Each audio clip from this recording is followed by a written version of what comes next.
Okay. Looks like it's going out. It's not going out that great, but it's going out. That's what we got. That's what we got. Alrighty. Receiving your content. Your audience will see it in a moment. Get ready. Everything looks good over here. YouTube is not receiving enough video to maintain smooth streaming. As such, viewers will experience buffering.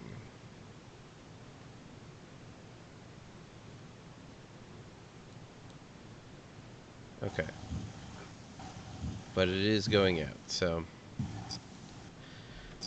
Well, I guess we'll just see. How good it is after the fact. I mean, it should all go out, and let me see if I can record Skype at the same time. I don't think... Oh, wait. Yeah, I can.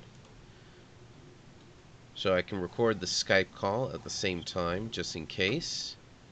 And something terrible happened to Rhiannon's thing again here. But let's see what happened. Oh, yeah, there it did go. Okay. Let me put you back in frame. I really hope that doesn't keep happening. That's going to be really annoying if it does. Let me see. Lock. Yeah. I think that'll do it. If I lock the preview, that'll stop it from moving around. Okay. This is our first ever Skype stream to YouTube. Successfully. Marginally so, anyway. Let's hope. Let's hope. Okay. So, back on with the SilmFilm script discussion, Season 4, Episode 11. So much exciting stuff is happening in this episode. I have been desperately trying to keep up and to catch up, because I was out of the country for a couple of weeks. And, yeah. So, some things happened while I was gone, apparently. Apparently, whatever. We'll figure it out. It's fine. Yeah. So. Yeah. Okay. Yeah. For episode 11, there are three subplots for us to pay attention to. The first, the two main subplots both take place in Doria. So we have Finrod trying to build Nargothrond and ask Thingol for help, and the other half of that is Thingol deciding that he's really mad over the whole not telling him about the kinslaying thing. And it comes out he's mad at Finrod. And then he's mad at Celeborn. Celeborn also did not tell him about the kinslaying. And then he's transferred and he's mad at Celeborn. So the result of that subplot will be that Celeborn and Galadriel get engaged. We also have Turgon discovering the Veil of Tunladin. Yes, that is our seed plot. Is that Turgon, led by some birds, will make his way to Tumladin and meet Thorondor. And the host went into great detail about plot C and planned the whole thing out for us. So that happened. They probably spent an hour talking about Turgon and hilarious. They did. I watched the episode today. It was like over an hour of Turgon following the bird and deciding which type of bird he would be. Yeah. It was very interesting to watch them try to plot out. They're like, oh yeah, there should be like stages, right? Like first this should happen, and then this should happen. So they basically decided we're seeing Turgon finding Gondolin. So it's great that they planned that for us. They did not do anywhere near that work on A and B plots, which are maybe something we should focus on. I mean, of course, the fun part is going to be finding a way to make those scenes not just the same scene over and over and over again. That's going to be... Yeah, there's a challenge, but I think it's not too bad. I think they put enough nuance into it they gave us stuff to work with the C plot. The deal is that Turgan is taking Glorfin Donatellian with him. So he has people to talk to on this little expedition. They don't know what people to talk to. Yeah. Because otherwise it's Turgan following birds for the entire episode, and we can't. We don't want to do that. A C-plot going to have one or two scenes. Couldn't it just be Turgan going on his own? No, because the deal is that if there's nobody with him, there's no one for him to explain anything to. So all we would have would be a conversation between Turgan and Thorondor, which is a conversation. Nothing that precedes that will appear wondrous, because like, it'll be difficult to convey the significance of anything that's happening if words don't come out of someone's face, essentially. Yeah. So the idea with having Glorfin Donatellian there is that at the beginning of this journey, they have no clue what's going on because they don't know about his dream, they don't know about Momo, they don't know, I mean, they know about Momo, but they don't know how he's playing a role in this. And so when they get to the mountains of Gondolin, they're kind of like, okay, so we're done with this little random expeditionary force thing, right? Like, we're all going to go back to Nebra now. Like, these are mountains. What are we doing here? So good job. Right, like, okay, we found some mountains, but can we go home now? So they get to be that voice of like, I don't know what's going on, but I think we're done here. Let's turn around and go home. And that's when Turgan gets to be like, no, guys, there's something going on here, and we're not done yet. Actually, somebody has to say, he gets to explain somebody has to say, hey, we should build 3 tabernacles, one for you, and one for Moses, and one for Elijah. Mm-hmm. Yeah. We needed Peter to go along the transfiguration scene. But the thing is, they spent an hour talking about it, they hashed it out, they told us what they wanted us to do, so they were quite clear on the C-plot of this episode. Usually they're clear on the climax of the episode, and we build the C-plot, so this is a little backwards. But I guess that means we get to build the climax of the episode this time, yes. I mean, they did talk about some of the other stuff a little bit. So we've got Turgan, right? Mm-hmm. And we got Finrod. Mm-hmm. And we got Celeborn and Galadriel. So here's the question that I'm a little confused about. Is Nargothrond being built in this episode or next episode? In which episode are the Petty Dwarves getting booted? Next episode. Yeah, that's 12. That should be 12. Good, because I really don't want to be trying to figure out how to shoehorn that story into... No. This is introduce it at the end of this episode so that it's not quite so out of the blue. Right. So what happened at the end of the last episode, I guess we should clarify that, is episode 10 ends with the vision of Ulmo. So both Finrod and both and Turgan have had this dream, and then this episode is what they do about it. So Turgan following the birds to find Gondolin is what he does about it, and then having that conversation with Thorondor. Finrod says, you know what I need to do? Make alliances. You know what I need to do? Mend fences. Let me go talk to Thingol and see if he can help me with this dilemma. So he shares his desire to build a safe haven. Thingol thinking you build a safe haven here in Menegroth. You'll understand by that, and that'll help us bridge this divide between kind of thing. So Finrod's doing it very diplomatically. He's giving opportunity to engage with the Noldor in a way that's not joining the war effort, but is still aiding the war effort. He's giving Thingol the diplomatic move forward. If he wants it to take it, so he's kind of just opening that up. Thingol's not excited about it. Doesn't kick him out instantly or anything. He goes and grumbles to his advisors about how who does this guy think he is coming in here now? Coming in here help now. So that's how that plays out. So it's Finrod's just being diplomatic this episode. Nothing gets built until episode 12. That's good. All right. So sorry. No, okay.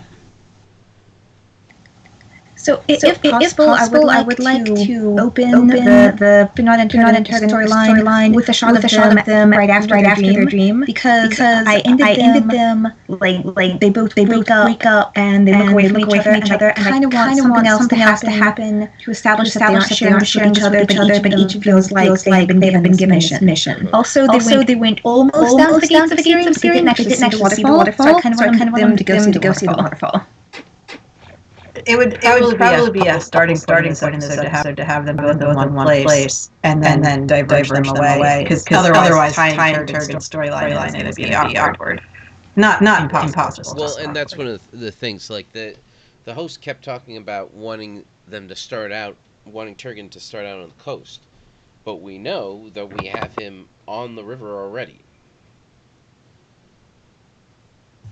So. Well, I think what the book says is that they both have their dreams, and then after that they go separate ways, and Finrod goes immediately to Doria, and he starts talking to Fingal, and Turgan looks around some for a place to establish a city. He doesn't find it, so he goes back to Vinimar, stays in Vinimar for a time, and then Ulmo appears to him and is like, hey Turgan, you should go up the river and find this secret hidden veil. Exactly. There's supposed to be a time delay on Turgan's side. The fact that we're doing it both in one episode is a thematic choice on our part, not a timeline choice. Which means we lose the timeline distinction, probably. The viewer's not going to realize that Turgan sat in Vinyamar for 2 months after the dream. Well, you know what I mean? Like, that's just not going to... So, which brings me kind of... So what we're saying... Alright, so... Okay, so we're having Ulmo appear in this episode for the first... No, we're not. Okay. No. So we had the dream at the end of episode 10. In this episode, we are changing his apparition into a series of birds. Okay. With messages for Turgan. And then he will appear bodily in the next episode, because we didn't want to jump that too... We didn't want to anticipate that too much. I actually like one of the animals he follows to be an otter instead. The reason being that Odin changes into an otter on at least one occasion that I'm aware of, and I think that would be cool. But honestly, I'd get away with lots of stuff. They're not going to care. I mean, they were specific about what they asked for. I don't understand. At the same time, thing, I'm not crazy about the thrush thing. I know they thought it was a great idea, and I get the significance of it. But I don't know. It is a pretty obvious parallel, and we've established that in the frame. I've got references and carvings all over Dale to thrushes and real things and thrushes helping Bard. So I'm honestly about Turgan just goes off following birds. I kind of feel like Turgan should actually be told something by Ulmo himself before he sets off following this chain of animals. So if we could have Ulmo appear somehow to him, maybe not dramatically or as prominently as he's going to appear next episode, but like maybe Turgan can hear his voice in the water, know that Ulmo is actually Ulmo this time. My response to that is that one of the things that making it unclear to Turgan where he's getting all this info from is so that when he does see Ulmo in the following episode, and it becomes revealed to him that it's been Ulmo this whole time, that Ulmo has been working through him specifically and helping him, and he'll have like this realization, like, oh, it was you. It's been you this whole time, So I like that. I like that in my scripts. I've already ruined it because in his first dream that he gets from Ulmo, the one that tells him not to go to the battle, like go to the battle, most power and everything. I would actually rather that not happen personally, because it's less impactful that way, with Turgan, we have a character who is prone to dreams and visions. And we demonstrated that throughout this whole season. He's had multiple occasions of this, and this isn't the first time we obviously deal with him and we discuss in our premonitions about Miller, how corrects it. So when you have a character like that, it's something the audience doesn't have experience with. Most people don't experience regular visions. So I said most people. So when you're trying to convey that kind of experience or that kind of character, you need to be really careful and judicious about how you convey it to the audience, because you want it to be, for one thing, real. Like he's not crazy, right? He is hearing and seeing these things. But you can't make it seem like he relies too much on information he got in dreams to make all his decisions. Like you don't want the character to fall into the trap of, I had this vision, so we do a thing. I had another vision, and like that's all they have, and like that's character because it gets weird. Character because it gets weird. So we're finding that balance. We're finding that balance in the season of him making his own choices versus being led by vision. This episode is where we have to walk. Yeah, and that's what I'm concerned about here is the fact that he's been led by indirect vision the past two episodes, and then this will be another very indirect. Like I think this is the point where it needs to become direct, even if it's just direct only to him. And then in the next episode it will be direct to him plus the other people that Elmo appears to. Okay, so you were mentioning about the possibility of voice in the waters, and also the possibility of going to the waterfall at the very beginning of this episode. So when you're standing there looking at the waterfall, if he hears a voice in the water, like the audience might guess that would be Elmo, because voices in the water sounds like an Elmo thing, but it wouldn't necessarily be like, and I Elmo tell you Turgan to go here. It might just be seek for a place of safety, or one of those generic messages. Well, I think we got the generic message of it. It's just now needs specifics of where to go, and that's right. Elmo will tell him in this is one of the things that, rather than just depending on clear instructions, it would be kind of interesting if one of the reasons why Elmo has chosen Turgan specifically is his perception, is his ability to see through the veil, essentially, and so. That bird is a significant bird. That Expellion and Glorfindel have no idea, and yet Turgan, it's like, there's something important about this thing, and so he goes in that direction. Then he turns. There's something important about this thing, and he goes in that direction. And so it's something in Turgan that gets him there. It's not just Elmo directing him. It's and this is why he's been selected by Elmo for this, in hopes that Turgan is the big picture guy that Elmo is looking for. It turns out that he does kind of get kind of myopic towards the end, but he has but there's that there. Yeah. I like the idea of Turgan having some agency in all of this. If it's too much, and then you did the thing. His agency starts falling away. So having Turgan decide to go a certain direction and say, I think I'm supposed to be doing right now is better than having almost say, follow the bird messengers I will send you. I mean, not you're saying. I mean, not you're saying be that specific. Right. That's not what you're supposed to be. I was just saying. We clearly want to avoid that. The other thing is that Elmo is not. He's not super overt in the help that he gives the people of Middle Earth. He appears in striking fashion to Tuor, and then there's the the appearance, and he only appears the one time to Turgan, correct? Or am I?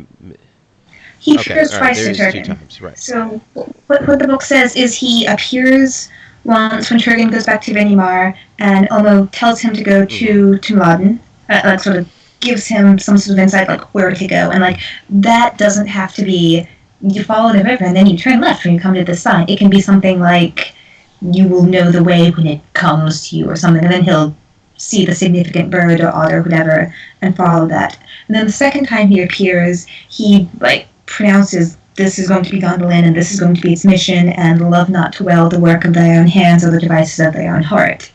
And that whole thing, like he tells him to leave the armor for Tur, and so like, he needs to be there in person for that one, definitely. No question. But I'd kind of like him to be, he doesn't have to physically appear in a elf body to Turgan, but I'd like him to be more present than just a dream or a vague sign.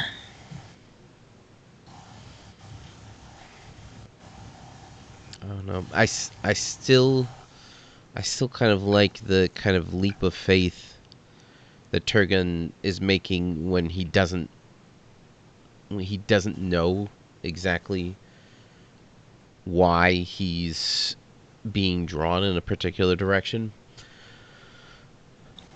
Could we create that some other way? Like Turgan knows that Omo is kind of the rebel Vala. Well, I don't think that that's been established. Maybe he would think he's doing the will of Omo, doing the will of the rest of the Valar. I don't think that there's been any indication that the elves know that Ulmo's the rebel Valar. Okay. Vala, sorry. If we want to establish that, then we have the opportunity to have Ulmo return to Valinor and get into a fight with Ale and Manwë in the end of the season. The audience, because we have we've laid the groundwork for that. Yeah. But, at the end of season 2, Ulmo and Manwë had that whole discussion.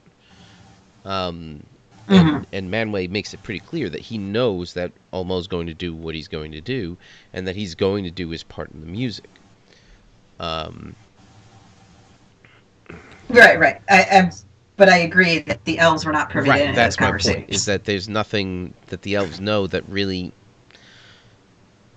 clues them into that, per se. At least nothing that we've established. Okay, so what the Noldor know is that when Fingon needed help and uttered a prayer to Manwë, Thorondor showed up. Yes. They know that. So they know they haven't been completely abandoned. Even if it is kind of indirectly and kind of not how... Like, you can't just count on the... we've also established you can't just count on the Eagles to show up every time you ask for them. Sort of. Because for reasons. The idea being that the Valar are hands-on. The Doom Mando says you're on your own, guys. So they heard that. That was a pretty explicit statement from the Valar saying, "Go do your thing. We won't interfere," which means we're not going to help you. But they lied. Could there be some kind of contradictory message that Turgan gets? Maybe like something that reminds him of that doom?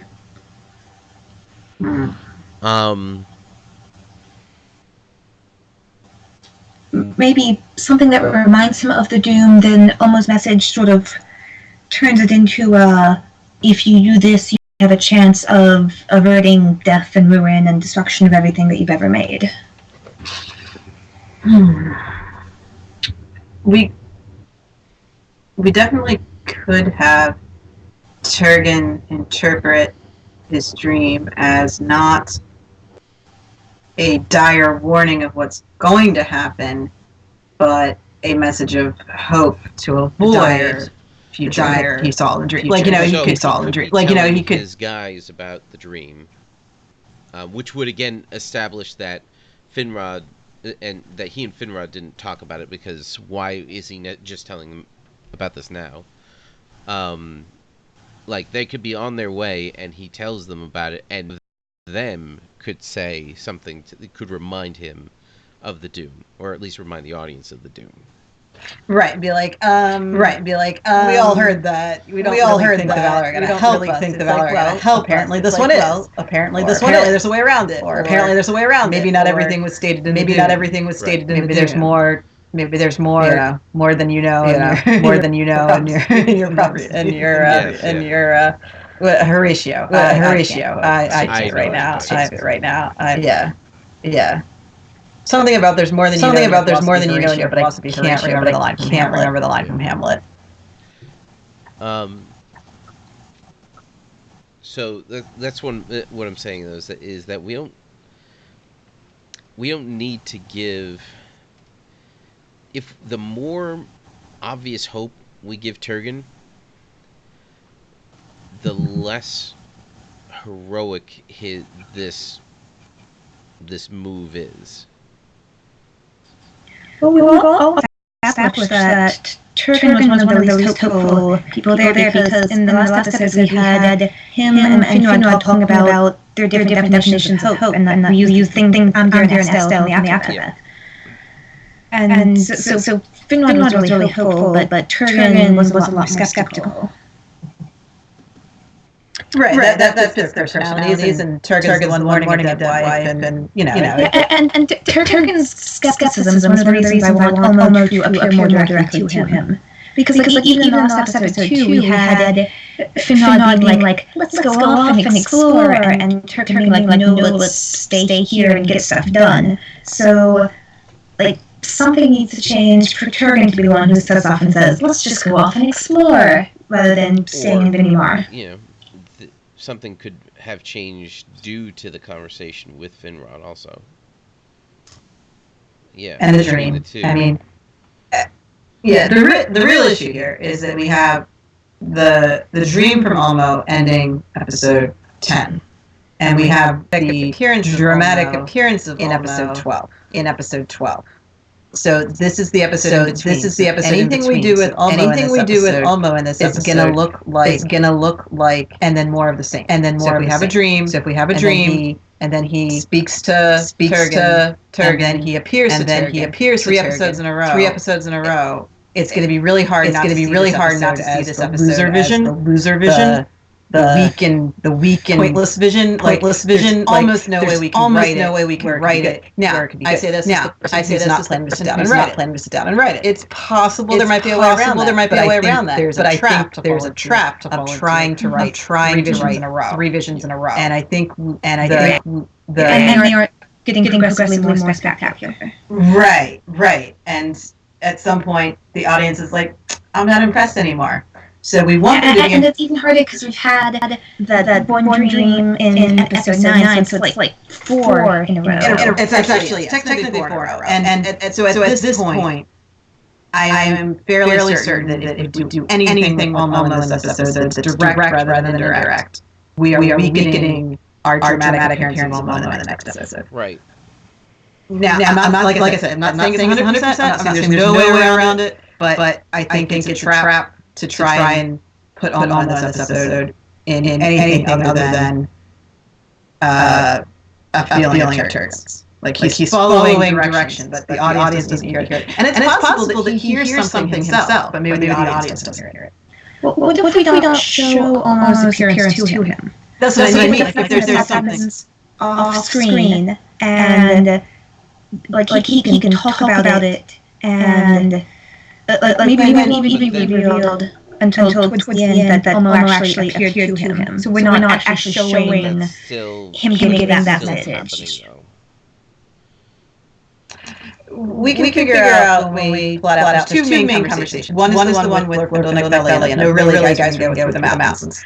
And then the second one is with Thorndor. Hey, guys. So lovely valley you have here. Mind we set up as your neighbors. So those 2 conversations are going to be in Act 3 and Act 4 for Turgon.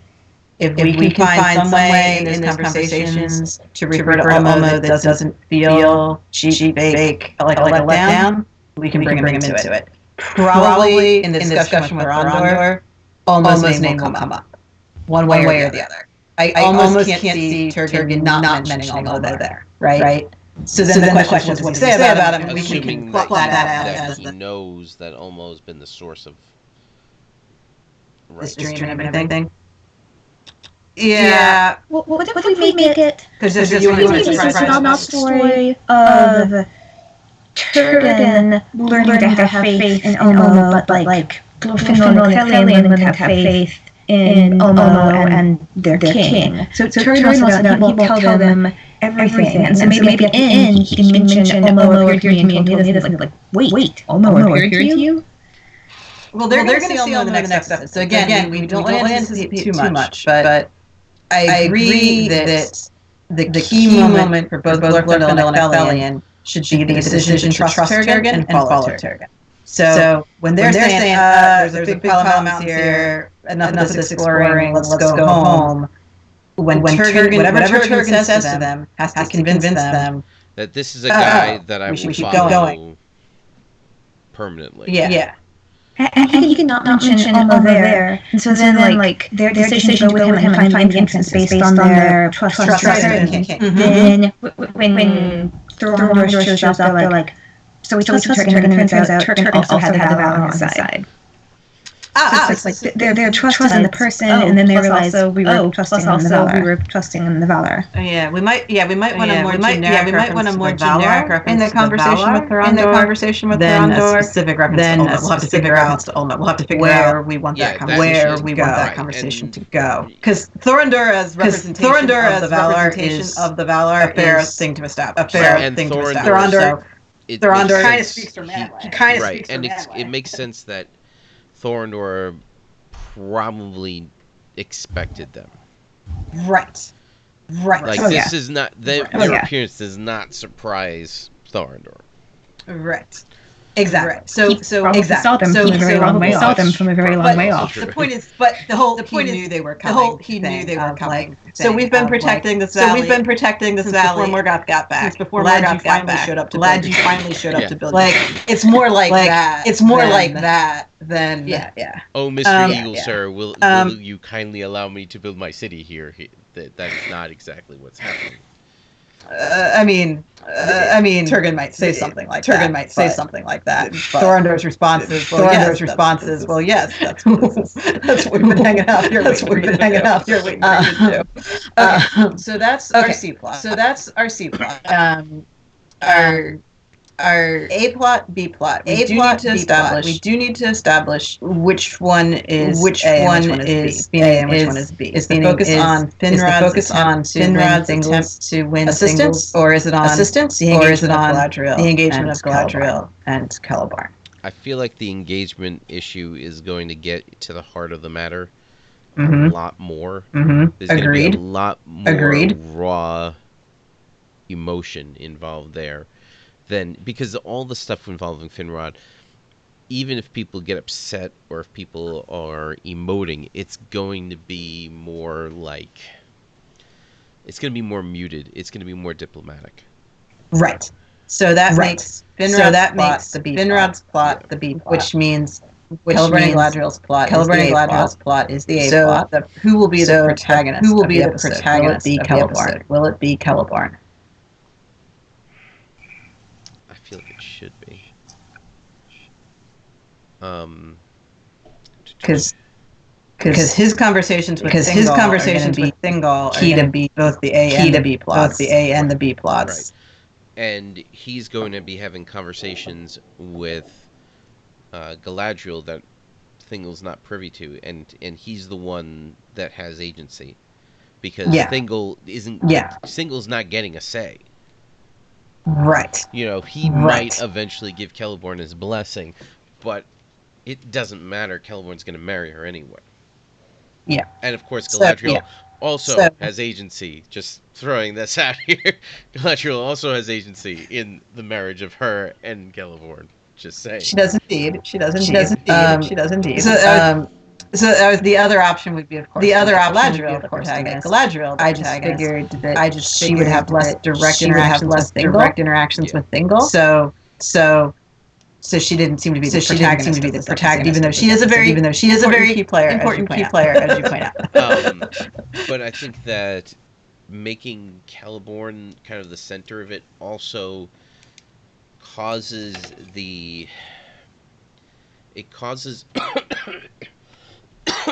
sorry, still getting over a little bit of, anyway, awfulness. Putting Celeborn at the center makes it less like two separate plots and more like a single coherent story that we're telling from different angles. Yes, I agree. Okay, so Celeborn is the protagonist. A plot is Celeborn's engagement to Galadriel as a result of the reveal that he concealed the kinslaying from Thingol. And then the B plot is diplomatic efforts to get help from Thingol, which we have to figure out how far we take that, because as you pointed out, we're not going to actually evict the petty doors in this episode. That's next episode. Does someone suggest Nargothrond as a location? Nargothrond jet. Does it come up? Is there a conversation between Nablung and Norn to establish Nozu spot? If they're interested, how far into that thing that we could do if we have the doors, and Doria's at this time, is Celeborn will need a ring. If he's going to propose to Galadriel. So could he get a ring from the dwarves?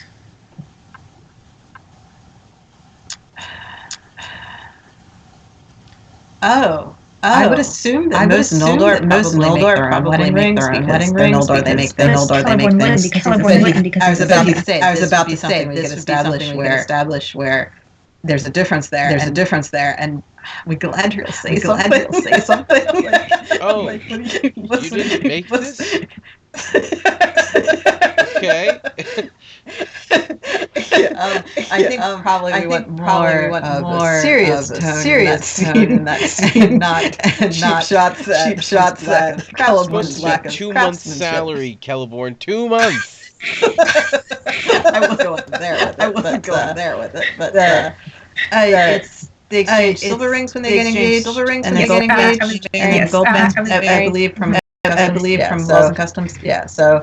Yeah, and they both have rings, so like their engagement decision has to be mutual. Right, it's not. They both have to be like pretty much thinking the same thing about that they're definitely going to go through with the engagement. To the point where one of them would be able to suggest they get engaged. Or they just take enough of a time to think about it that the ring gets made in the intervening time. Yeah. Or you just have that one so we can figure out how we want to do like a wedding plan album, like a binder already set, and like made their engagement ring like in like shop class. So it's just ready to go whenever they need it. Yeah. What if we have like Luthien setting them up? She goes behind to make sure that Galadriel has a ring. She's got like wedding plans already. Well, because Luthien knows Celeborn knew about the kinslaying, because that came out in episode 7. So how do we want her to be involved in this? Well, if Thingol's like again, comedy happens when something repeats too many times. Like even the story of Job is kind of hilarious. You get the third messenger showing up, and say even as the other one was speaking. By the way, the house fell down and all your children died. Like at that point, come on, it's not even serious. It's just funny. So Job thought it was pretty serious. We have. I'm sure he did, but when you're reading the story, it comes across as hilarious because anyway. What I mean is there's some unintentional humor there in the time. And in this we have Thingol being like Finrod didn't tell me. Like I can't trust this guy at all. You know. And Kel's like, well, actually, I do. And then eventually Luthien like, well, I do too. And then pretty much everybody's going to know except for Thingol. And just be like, I knew because I was omnipotent. And right. We knew as well. Yeah. So like at that point, literally everyone's like, you were the last to know. And Kieran's like, I told you as soon as I found out. So, one thing just to note though, that Luthien didn't actually know about the kinslaying before. But he knew. What she knows is that Celeborn knew. Right. She didn't choose to show that apparently because he's surprised now. Why would she? There's absolutely no value in revealing that information to Thingol. Yeah. I agree. Yeah. So we're fine. I just wanted to caution us not to do that. And what else people not told Thingol recently? As parents to Madeline, I know anything. Madeline's like, I don't know anything. No one tells me anything. I'll just be in the corner here with Norn, learning about the petty lore that I'll tell you about.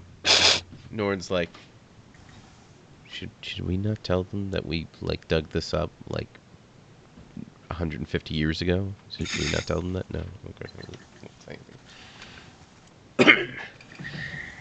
So anyway, okay, but because I know that the host had talked about having Melian kind of talk Thingol down, but it could be Luthien.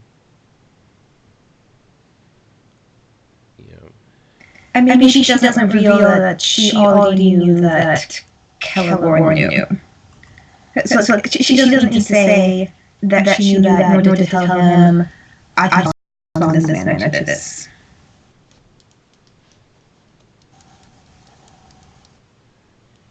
Maybe.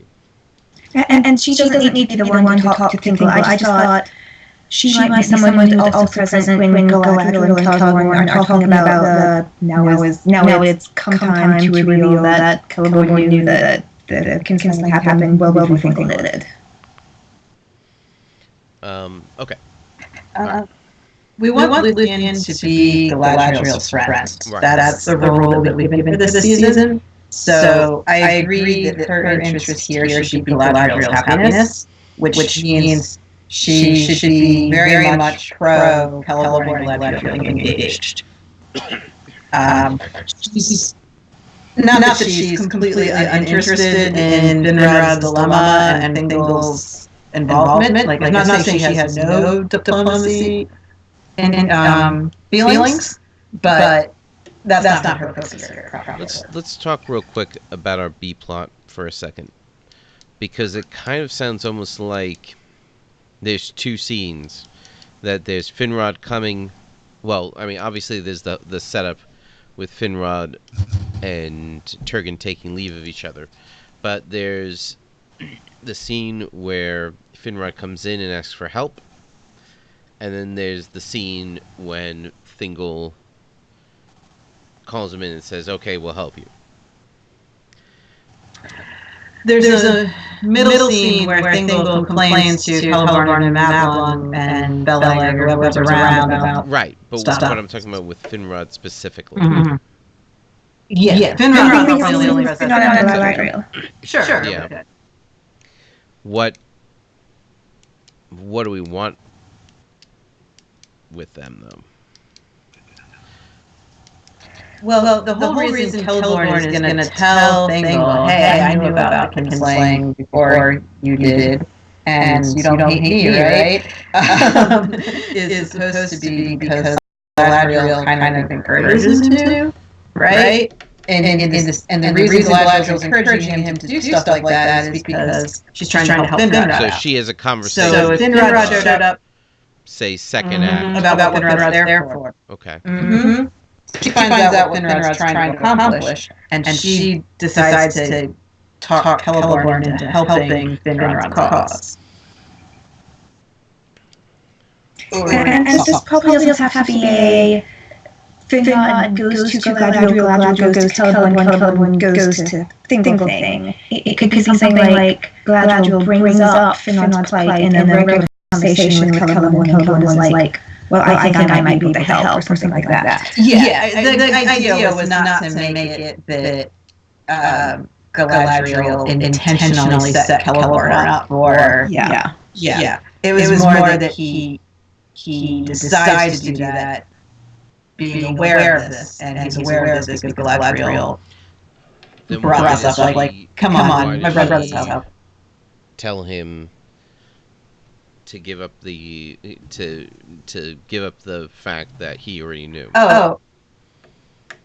I think she doesn't. She releases him from whatever promise he made to her. Right. He didn't make a promise to her. That was one of the things that we said, is that she literally tells him, I will bind you no oaths of secrecy, or something like that. Mm-hmm. Right. So he's not bound to her. He's literally just doing it to be a nice person. Right. But that's the point, is that he said he would... Okay.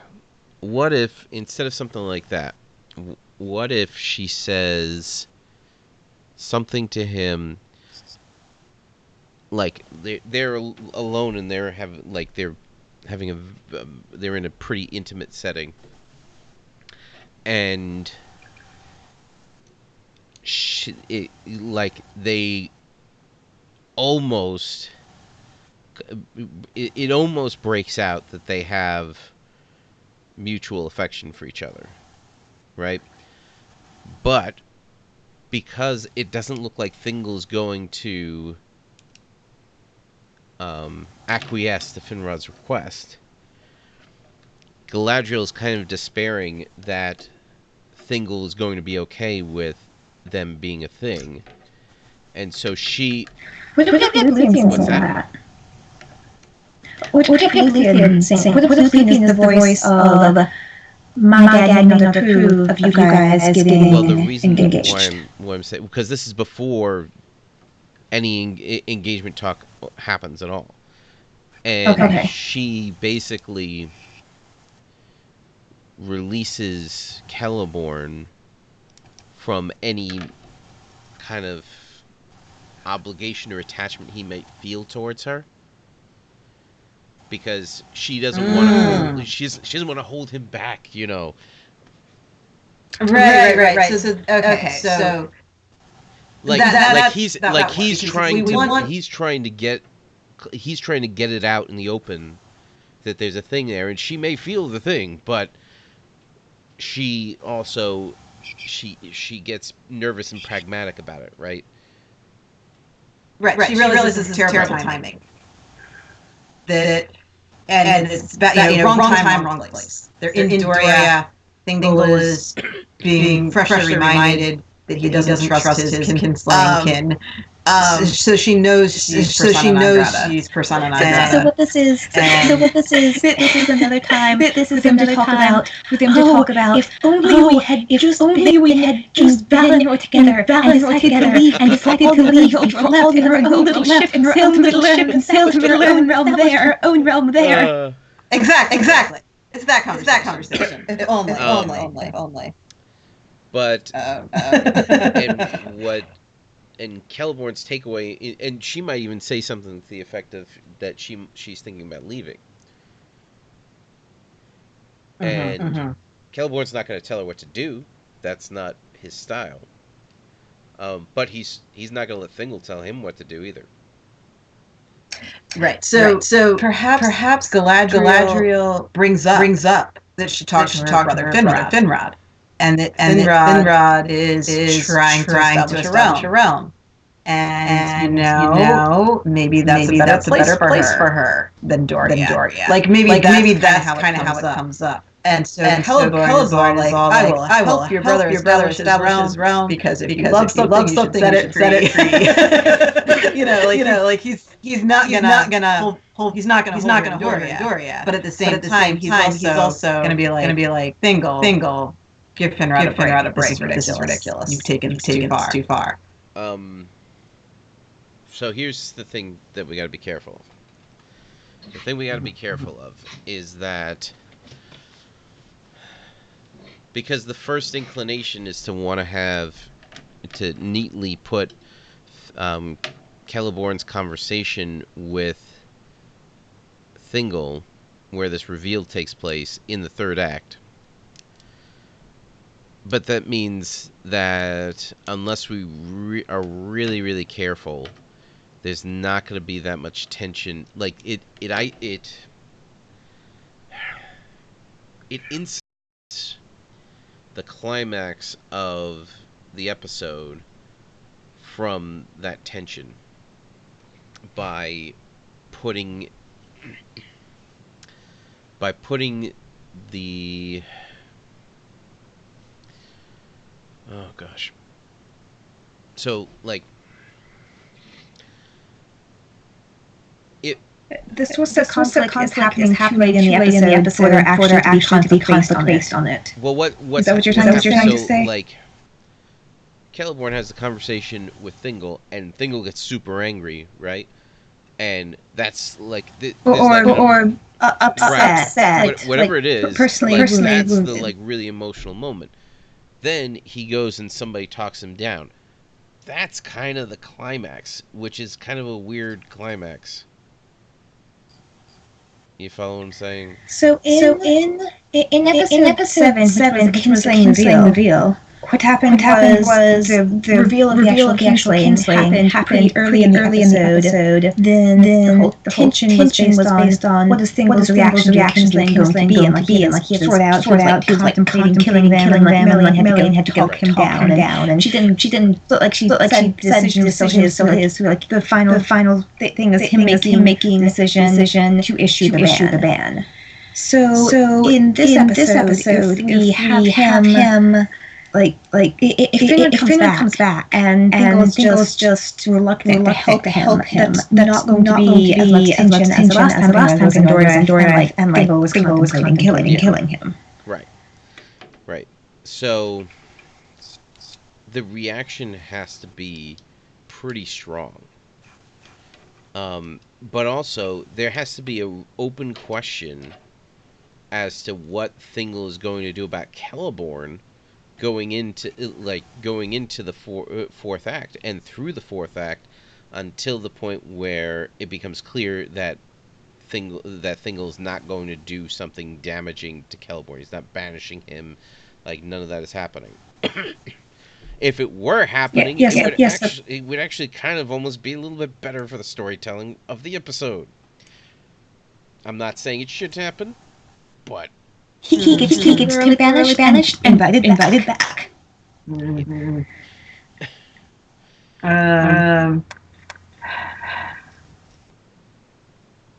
Well, we can structure the episode as if it's going to end with banishment. Like everything leading up to that, and then Celeborn and Galadriel have a conversation where Galadriel's like, I gotta leave now because you're in trouble. And he's like, no, I choose you, and like they get engaged. Right. After that, the reprieve can come through. By the way, no one's getting banished. So but a sudden turn of good out of nowhere kind of thing. But what is it? Like Melian, obviously, because the idea was the host suggested that when Celeborn reveals knew about the Kinslaying in advance, he didn't say how he knew. He just said that he knew before Kieran told Thingol. So Thingol doesn't figure out how he knew. And Melian's the one who's like, pretty sure Galadriel told him. Right. Two of them spent a lot of time talking. like Melian kind of knows that Celeborn and Galadriel are a couple, and Thingol hasn't noticed that yet. What I'm saying is that makes that conversation the actual climax of the episode. Melian telling they're a couple, which is okay, but that means that's got to be like it's like that. We're putting a lot of pressure. Wait. What if the thing that changes his mind is the actual engagement? And like that's when he realizes he did this out of love for Galadriel, and maybe something like, yes, people can do things for love, husband, and so like betraying their people for love, like abandoning their people. Yeah. So she was something related to love, and that's what changes Thingle's mind. So the climax is the engagement, and then changes his mind after that. And then Thingle's response to the engagement is the catastrophe that is the denouement of the episode. See, it's fine.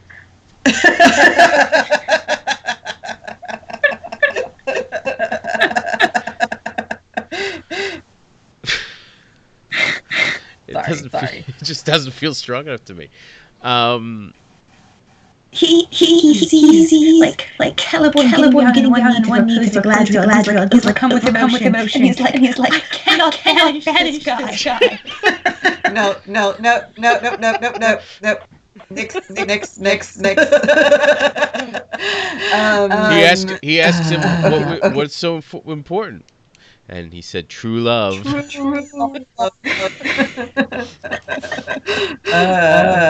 What she got? Yeah. Again, with accidentally comedic writing.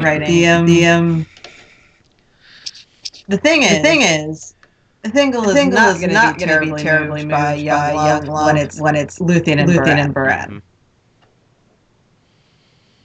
Because I mean, that's different. Baron's he's like it is his own daughter, and different situation. Galadriel is at least another elf. But the first guy that comes looking for my daughter, that's gonna seem a little different to me. I'm pretty sure. Probably. Yeah. Yes. I get all that. I guess what I'm saying is that you can't have Thingle's reaction be too. He's not quite that sentimental. He doesn't strike me as a can't be too sentimental. You know. He's not. So we can't make him sentimental because it would be convenient in this episode. Maybe he sees that and becomes more open to forgiving Celeborn. And then his conversation with Melian, like it comes out, or it doesn't even have to be a conversation with Melian, but a conversation with somebody who like reveals to him that well, considering your reaction when you learned about the kinslaying and you were like about to do something horrible and got down into just human language. It's probably a good thing Celeborn didn't tell you this at that time. Ooh. So someone's gonna defend that. Nah, you can't do that. Because if we're gonna have the point of Turgon subplot be that Glorfindel and Ecthelion trust their king and will follow him through anything, we can't have the same episode. We can't trust this information. Thingol, you're not really trustworthy because you just lose your temper at the drop of a hat. So we're gonna feel things until we think you're ready to hear it. Like we can't have. What if this is about Thingol's trust in Melian? Like, what if they have like a Bilbo and Gandalf in Bag End moment, like where, like, if we want to really punch that conversation up, and he's kind of like, you know what, you don't like the way I'm doing this, then you run it. You run the whole thing. Tell you what, that's what you really want, right? You really want, like, I'm just a puppet here on your strings, right? And she's like, Bilbo Baggins, do not take me for some conjurer of chit. Not exactly like that, but because Melian could do that, but like 100 times more terrifying. Right, because Gandalf is trapped in story limitations that Melian doesn't have. At least not to that extent. So yes. So like she could like cause like a huge thunderstorm to erupt and cloud gather, and she like rose 50 feet high. I don't know how high their ceilings are, but I'm sure there's some tall caves in there. But the point that I have to come back to is that what bothered me so much about that scene in the film is Gandalf's line is, "Do not take me for some conjurer of cheap tricks." While he conjures some cheap tricks. That's not well, obviously, but I'm not. But he could. But the idea is, if I wanted Gandalf this thing, I could have it. Mm-hmm. Yes. But I think Gandalf's appeal to Bilbo is more meant as a don't you know me by now? So we could definitely take that angle with Melian and Dingle. Melian could definitely say don't you know me by now. But what I'm saying is that if we, like, if she goes all, like, giant man on him or whatever, but, like, if she shows a piece of her power, just to remind him. What she does is she like creates a mini girl type thing. So like he's in her weird garden thing where like Galadriel went in episode 2 had the spell thing done on her. So what if like he's there and like he is suddenly like lost in the darkness in the woods and like trying to find where she is and like just her voice comes and is speaking to him. Oh, I like it. And like he's like stumbling around and he's like getting really upset and she's like kind of like not like almost taunting him a little bit. Yeah, and like he can't see her though, so there's just like this disembodied voice all around him. And then like in it when like calms down, like they end the conversation and like he comes through late and like there she is looking like she did when they first met in Gandalf.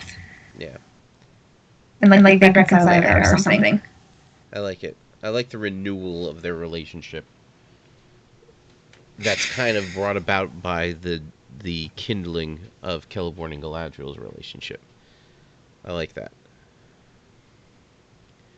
Yeah. I think that's a lot of and it also it ticks off the boxes of being a climactic event.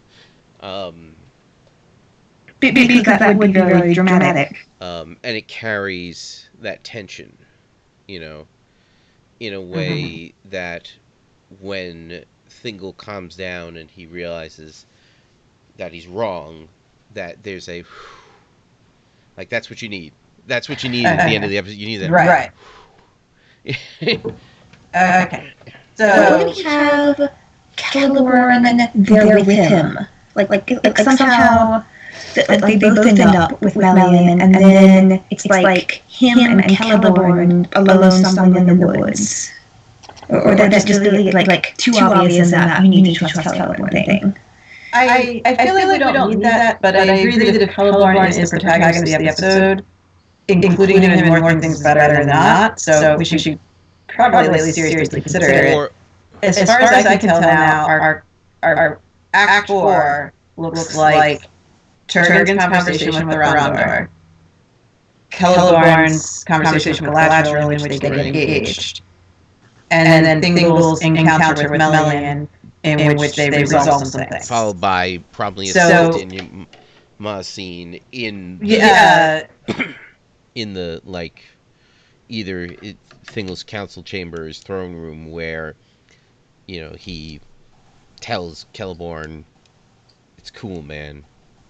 I get it." Well, if we have Celeborn present for the conversation through the woods with Melian, then we could sort of like combine that. So he says, "It's okay, Celeborn. I'm not actually going to banish you." At the end of this scene. Well, instead of having a separate come before the throne and be judged on this or something.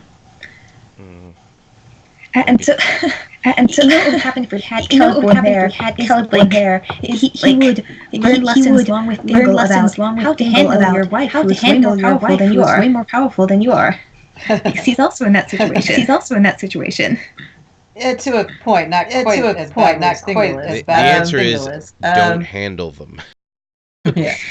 Handle in the sense of like deal with the relationship. Like